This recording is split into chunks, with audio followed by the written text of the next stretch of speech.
গভৰ্ণমেণ্টৰ হেডকোৱাৰ্টাৰলি permission নোহোৱাকৈ কোনো ঘৰত যাব নোৱাৰে।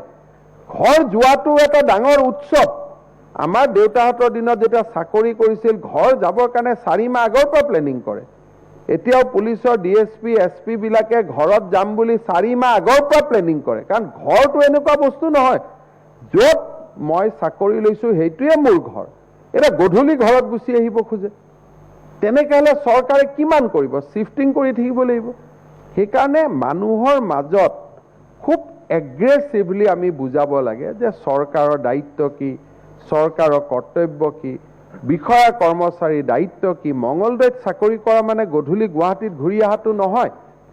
ডিষ্ট্ৰিক্ট এখনৰ জুৰিডিকশ্যন পাৰ হ'বৰ কাৰণে DC ৰিটেন অৰ্ডাৰ নহ'লে কোনেও ডিষ্ট্ৰিক্টৰ জুৰিডিকশ্যন পাৰেই হ'ব নোৱাৰে।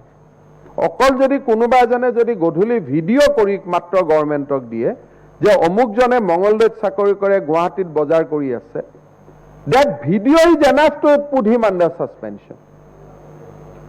Because he cannot leave district headquarters. গুৱাহাটীৰ পৰা গৈ নলবাৰীত চাকৰি কৰা, গুৱাহাটীৰ পৰা গৈ মৰিগাঁৱত চাকৰি কৰা, গুৱাহাটীৰ পৰা গৈ নগাঁৱত চাকৰি আমি কৰি আছোঁ আনঅফিচিয়েলি। কিন্তু এনেকৈ সমাজ এখনতো হ'ব নোৱাৰে। আগত LP স্কুলৰ মাষ্টৰ মানে কি অকল মাষ্টৰী নকৰে, সেই য'ত পোষ্টিং আছে তাৰ দুৰ্গা পূজা, তাৰ বিহু, তাৰ সমাজ জীৱনৰ অংগ হৈ পৰে। এতিয়া নিয়মটো কি, ৰাতিপুৱা বাছ ইয়াতে বাছো কৰি লৈছে যে একেলগে ভাড়া কৰি লৈছে, একেলগে খানাপাৰাৰ পৰা মৰিগাঁৱলৈকে বাছেদি যায়, আকৌ গধূলি মৰিগাঁৱৰ পৰা ইয়ালৈকে ঘূৰি আহে। তাৰমানে তেওঁ গেষ্ট হৈ থাকে। আৰু কয় মোৰ ছোৱালীজনী অকলে থাকিব নোৱাৰে, মোৰ ল'ৰা অকলে থাকিব নোৱাৰে। চৰকাৰী চাকৰিটো যে তেনেকুৱা নহয়। মাৰ্ঘেৰিটাত পোষ্টিং হ'লে তেওঁ মাৰ্ঘেৰিটাতে থাকিব লাগিব। মাৰ্ঘেৰিটাৰ সীমা উইদাউট SDO চিভিল পাৰ হ'ব নোৱাৰে।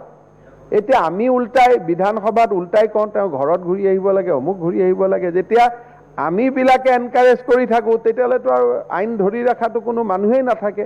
সেইকাৰণে আপোনালোকে যি টেটত পোষ্টিং হৈছে ল'ৰা মাতি আনিব, খুৱাব, চাহ খুৱাব, বহিব, কথা পাতিব যে বাবা তোমালোক ইয়াত থাকা, মই সুবিধা কৰি দিম।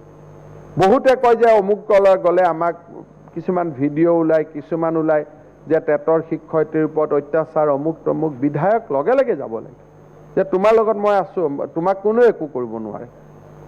এই যিবিলাক ছিষ্টেম, ইক'ছিষ্টেমটো যদি আমি বনাওঁ তেতিয়াহে অসমখন পৰিৱৰ্তন হ'ব পাৰিব। আৰু সেই দিশত কাম কৰক, আৰু আমি সকলো লগত আছোঁ, আমি একেলগে মিলি কাম কৰিম।